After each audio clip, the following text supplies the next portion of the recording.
Never. Niceness actually can hurt the people it's intended to help. The phrase, being cruel to be kind, is actually a very telling one, because very often we have to have a sense of cruelty in order to tell someone something that is actually a kind thing, that's actually going to help them, that's going to help them grow. I believe that kind people deserve the world. Kind people should be given every award. Kind people should be given every bit of recognition. Kind people make the world a better place, not nice people. So as an appendix, as an extension to the idea that nice guys finish last, I put to you that nice guys should finish last. I've met people who are honest. I've met people who are truly earnest. I've met people who are truly generous, truly kind.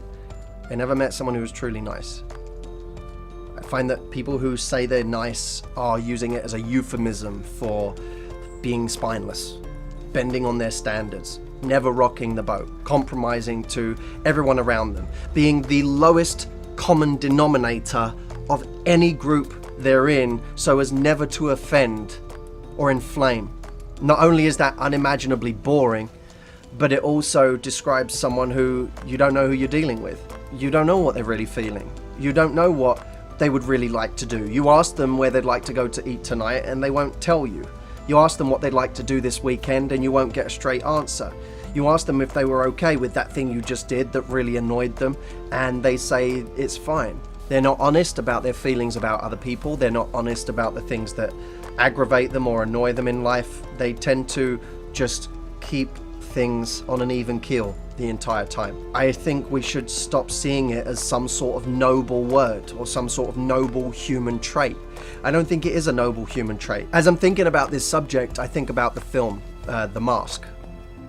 I'm sure you've seen it. I remember when I saw this film, what really struck me was how much of a nice guy Jim Carrey's character Stanley Ipkiss is. He's known for having written a piece called Nice Guys Finish Last, because he sees himself as a nice guy, and somewhat nobly a nice guy who in some way resents the world and feels like he's being done an injustice. What we find is that when he puts on the mask, he becomes a different character. He becomes bold, he becomes edgy, he becomes uncompromising, he becomes this force, this train that just drives towards whatever he wants, whether it's women, whether it's money. He goes out and gets what he wants. Now, he becomes an extreme of that, a very unattractive extreme of that. But what we know is that this is a caricature of how he'd like to be. He'd like to be more bold.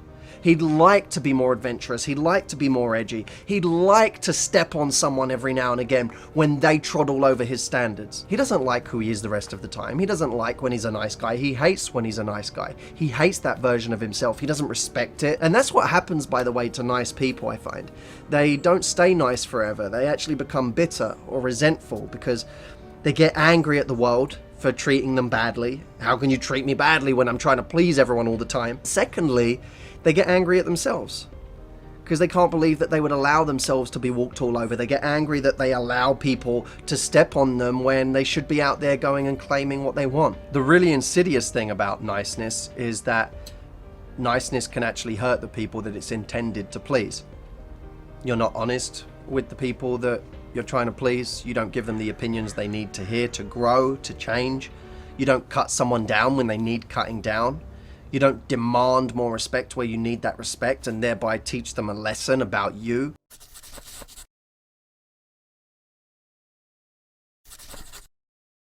There's often the logic that, well, it's because I'm a giver.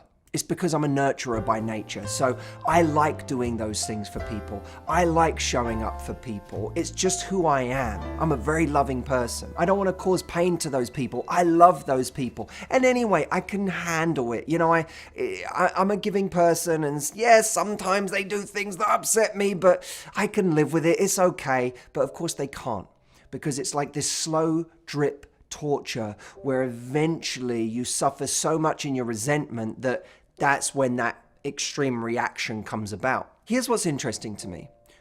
People give that logic of, well, it's just because I'm a loving person and I am a giving person, so I kind of forget about myself. And it's not that it's not true that that type of person is giving. It's not that it's not true that they're extremely loving and that they are nurturing by nature.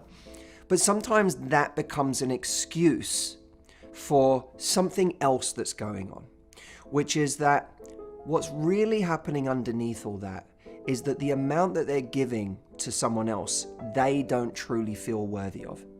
They are worried that if they suddenly start asking for what they need, that this person will leave them. This person won't like them as much. This person will decide that they're not worth the trouble.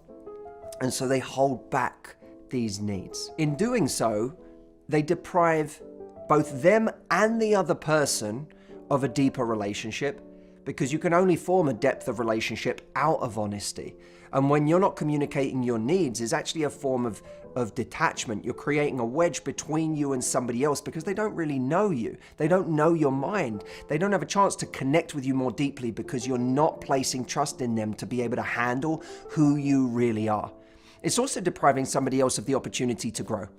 Certain people may need to hear truths about themselves. There's been so many times in my life where I've needed someone or multiple people to tell me, often multiple times, something about myself that I'm too close to see, or that my self-awareness is lacking on that particular thing. And when I hear it from other people, I go, wow, I better pay attention to this because this is how I'm making other people feel.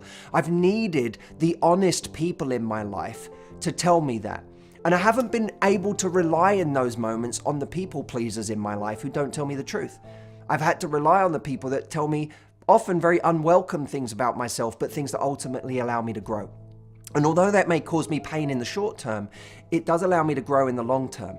And pain isn't what deprives me from being happy. Lack of growth is. So we could say that when we're not honest with the people in our lives about things that are bothering us, we're trying to avoid pain with them, maybe pain for ourselves that they may like us less in that moment, or they may not want to be around us, or they may even leave us. Pain for them in hearing an unwelcome truth, but we're actually depriving everyone of real happiness. Because real happiness comes from true growth. And true growth can only come from a place of hearing honest truths about ourselves. So are you the type of person that when you see red flags in a relationship, ignores them?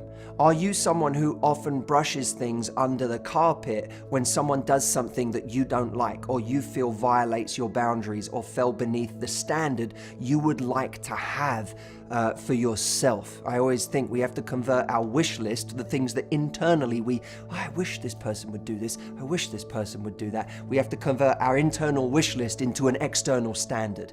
Wish lists have to become standards, but that can only come from a place of self-worth, of believing that we are worthy of that from other people. What we are willing to give, we are also worthy of receiving from those people. And of course, that doesn't mean that every single person that we express our needs to will be capable of meeting those needs. We will lose people in life who aren't capable of meeting our needs, but it's better that we lose them sooner rather than later, because you don't want to get 3 years into a relationship where you've been that entire time pretending to be someone you're not. I'm a giver, I'm a giver, I'm a giver, I'm a giver, I'm a giver, but never receiving. And then 3 years later, finally you start putting your foot down and putting yourself first, and then you find out they leave because they're not up to the task of being able to meet your needs as well. It only worked as long as it was a relationship completely out of balance. But when you asked for things, all of a sudden it didn't work.